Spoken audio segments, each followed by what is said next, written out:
while those pens are going around,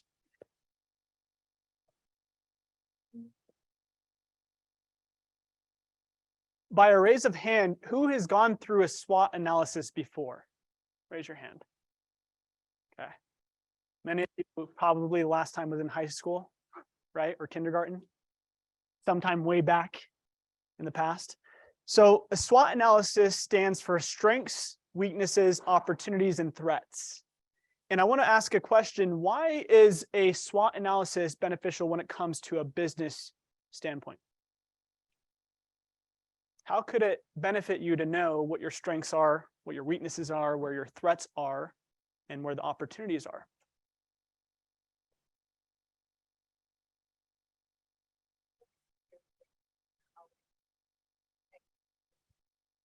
And we have quite a few people on Zoom, so I'm going to pass the mic around. Living into your strengths will exponentially help you on your results. Gives you a bird's eye view and allows you to take inventory, as well as I lost my last part of trial. But anyways, it gives, I feel like, a workable plan afterwards because you get an idea on everything. Yeah, love it. It's key to understand both the internal and external factors that are present in either helping you get to your goal or things that could potentially prevent you from getting to your goal. Okay, so it's important to understand not only where you are today, but also what the process would be to move forward when it comes to your goals. And so the precursor, there's an event that we hold every November, and it's called the retreat. Who's been to that? The goal setting retreat. Okay, a handful of you. So the retreat is where we dive into the areas of life that are important and help you to define the goals for the next year. And part of that process is oftentimes, when do people set goals? January 1st. When do they look at them again? January 1st, right? Now, part of the process of effectively setting goals is you getting clear about where you are first. Does anybody use a GPS on their phone or in their car built in? Okay. So think about, what is the purpose of that GPS, Riley? Tells you where you're trying to go and how to get there, right? What does it need to know beforehand? Where you're going and where you are. It's the piece that's often overlooked, right? And so the process today is for us to get clear about where you are in your business, and also come up with just kind of a foundation of a better direction on moving forward. The actual game plan for 2023 will be set up in the retreat. So I highly encourage, we're going to be sending out some information to register for that. That is going to be a really deep process of identifying your goals for 2023 and all the important buckets of life. It's not just your business. So one quote I want to share. This is actually from Investopedia. So the SWOT analysis is a framework used to evaluate a company's competitive position and to develop a strategic plan going forward. Okay, so that's just a very simple terminology of what a SWOT analysis is. Okay. And there's this idea that without reflection, we go blindly on our way, creating unintended consequences and failing to achieve what's truly possible. So too often, people achieve success on accident. How do you know it's by accident? I'll kind of share a little experience. I have hundreds of these conversations. Throughout the year, I've had hundreds of these conversations, which is, what's important to you? Where's your business at? What have you done so far to accomplish or get this far? And one of the things that's interesting is very rarely can somebody tell you exactly what's caused their success in the past. Why would that be an important piece of information to understand? So it's replicatable. So you can duplicate those results, right? And the same thing for what is holding you back from breaking through or getting to the next level in your business or career is often something that's overlooked as well. And so again, without reflection, we go blindly on our way, creating unintended consequences and failing to achieve what's truly possible in our business and life. I'm going to play a little video. And I want you to think of, does this happen when I ask you, if I were to have you stand up in front of the room and spend 5 minutes drawing out the roadmap of how you achieved your transaction count the last 12 months and how you can guarantee the same amount of transactions moving forward, would you feel comfortable writing that game plan out in front of everybody? Okay, but here's a little video to help with this. So listen, Michael, your branch has been doing great lately, and your sales staff is reporting very strong numbers. Outperforming last year, in fact. And I don't know exactly how to put this, but what are you doing right? Right, what? Utica, Albany, all the other branches are struggling, but your branch is reporting strong numbers. Look, you're not our most traditional guy, but clearly something you are doing is right, and I need to get a sense of what that is. David, here it is. My philosophy is basically this, and this is something that I live by, and I always have, and I always will. Don't ever, for any reason, do anything to anyone, for any reason, ever, no matter what, no matter where or who you are with, or where you are going, or where you've been, ever, for any reason whatsoever. Sometimes I'll start a sentence and I don't even know where it's going. I just hope I find it along the way. Like an improv conversation. An improvisation. This is going to sound sort of high maintenance, but could we have it like 3 degrees cooler in here? I always think better when it's cooler. Okay. How many of you have had that kind of conversation in a listing appointment, where you're trying to explain your value proposition and how you're going to help a client be able to sell their home for as much money as possible in the shortest period of time possible with the least amount of hassle possible? Let me turn this down just a little bit so I'm not yelling at you guys. You're high maintenance. So the reality is, though, if typically, who's heard the saying that success leaves clues? Okay. So what you have to get clear about is what has caused your success in the past, and what are some of the pieces you need to adjust in your business to move forward more intelligently for the future. And so that's what we're going to do, is go through this process of building out your SWOT analysis, or defining it. So there's some questions to help spark some thoughts. You're going to spend about 5 to 7 minutes writing down what are the strengths in your business for you as an individual or a team, if you run a team. What are the weaknesses? What are the things that are holding you back in your business? Okay. And then you're going to talk about what opportunities do you see in the current or near future for our market and your business. These are all individual pieces you're going to spend some time thinking about. And then threats. What are the external threats that you see, or internal threats that you see in the current or near future for our market and your business? Okay. So we're going to spend 7 minutes. I'm going to throw some music on. Just go ahead and start filling this out, and just come up with anything that comes to mind. Just jot it down. Okay. So just pick a handful of things. All right. So really quick, take 60 seconds, and I want you to label an order of priority from 1 to 3 in each of those categories. So what is your number 1 strength? If you were to choose a second, which would it be? If you were to choose a third, which would it be? Where are your biggest areas of weakness? So your top weakness down to number 3.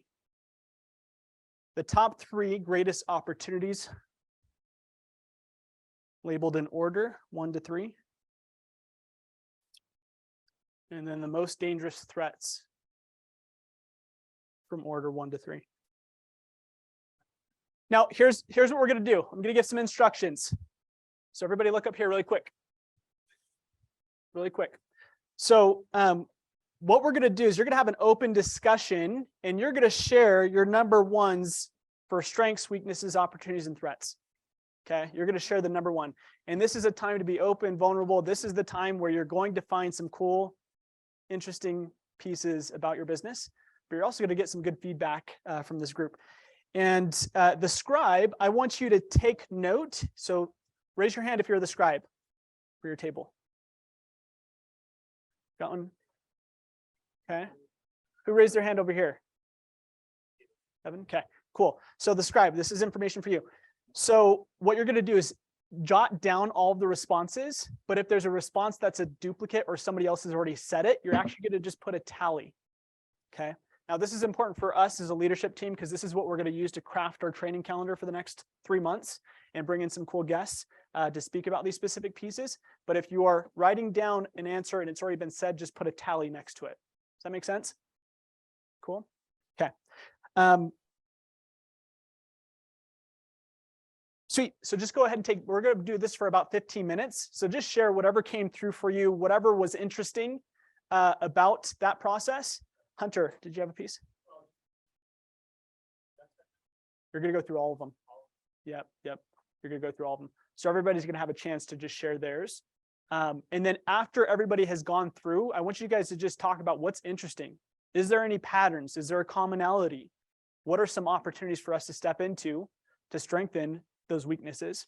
And so kind of have a group chat and we'll walk around and kind of start some of the conversations. But for right now, just go through your number one. So we're not going through all of them that you've written down. It's just your top one from each category. Any questions? Cool. Let's start.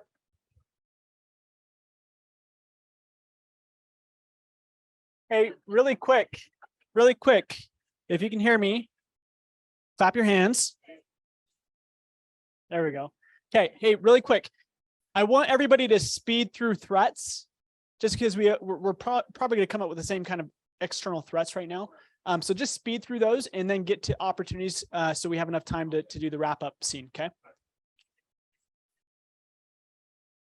All right. Start wrapping it up. Wind it down in the next 30 seconds possible. All right. Let's bring the focus back. Okay.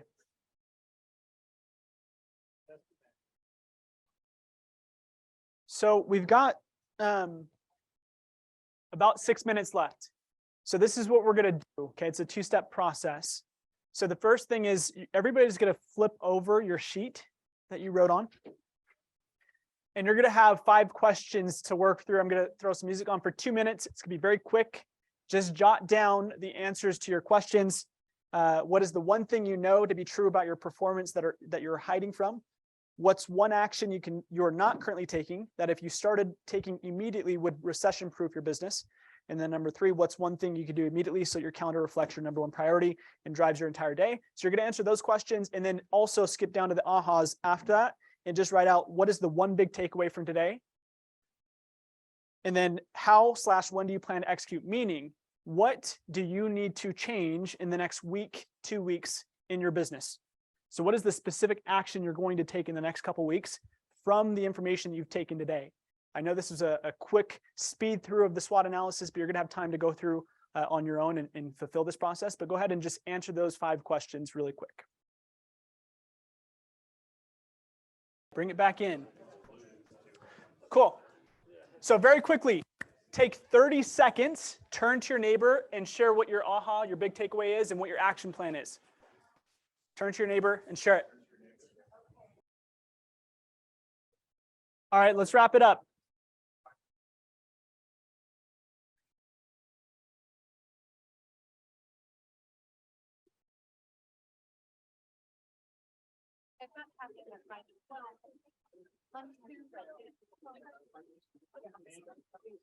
All right, if you can hear me, clap your hands. If you can hear me, clap your hands. All right, sweet. Okay, cool. Let's get, as we wrap up, before we have lunch, which thank you so much, First Colony, for bringing that for us. Let's get 5 to 7 ahas. I think that's worth Olive Garden. So let's go ahead and share 5 to 7 different ahas, things that stood out to you throughout this process, either about you personally or what you heard from your group. Riley. I just want to share a quote. So it's like, the actions you take aren't as important as the energy you take or you have while taking those actions. I totally butchered that, but basically it's like the difference between I'm making calls just to check a box or, get a certain number versus I'm actively, like energetically hunting for that next opportunity. Yep. And so I feel like just again, the act or the energy you have is almost more important than the actions you take, because you could, half-heartedly do it, or you could do it with full intent and intentionality. So Yeah. Riley, thank you. Erica?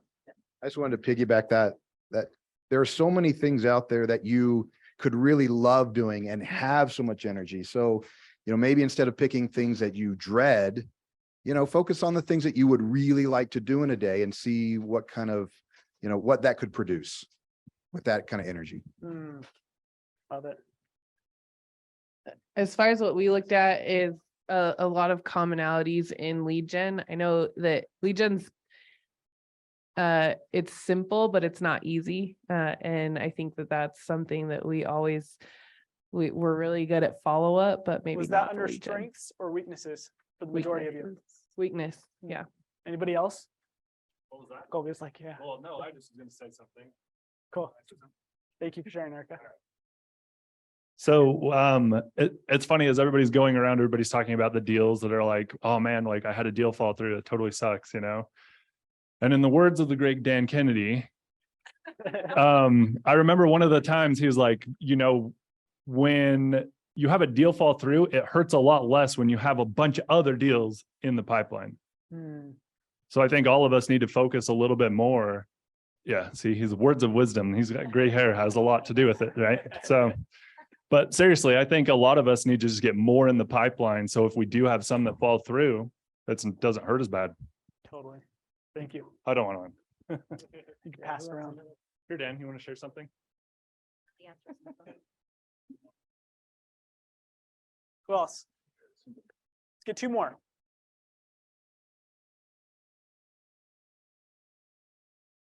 Napoli. Yeah, one of my big takeaways was learning how to prioritize the kind of your good, better, best of decisions on how you should spend your time. I hear acting in priority, right? What's most important? Love that.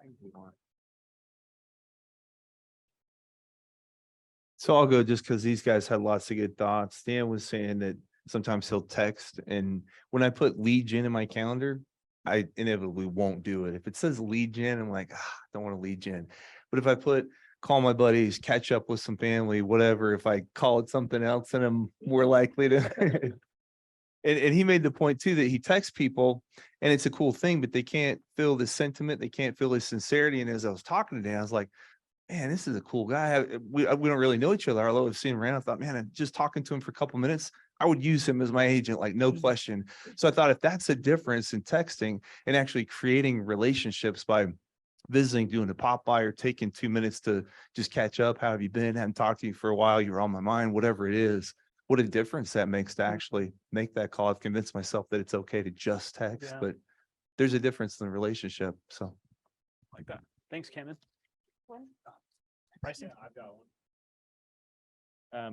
one. Mine would be that I can take small, consistent steps, and those small steps make a big difference. Awesome. Thank you. So last thing I'll share on this, thank you, is one activity that you can do on your own. It will take 2 minutes to do this. Maybe do it while you're having lunch. Is write either an I or an E next to them based off if they're internal factors or external. So internal means that we can directly impact and influence that piece. External means that we can influence it, but we don't have direct impact over it. Okay, for example, internal might be KPIs, your key performance indicators, might be your mindset, your skill set, strategies deployed. Can those be directly impacted and influenced by you? Yeah, of course. External, interest rates, market, economy, client's mindset, their perspective. You can influence it, but you can't force them to think a certain way, right? And so just be aware of that and write a little letter, either I or E, next to those pieces that you wrote down, which will give you further clarity on, is this something I can focus on and control? And then it becomes a skill set conversation. What skill set do I need to develop to be able to influence this specific internal measure? Cool. Okay, thank you all for playing full out today. I appreciate you.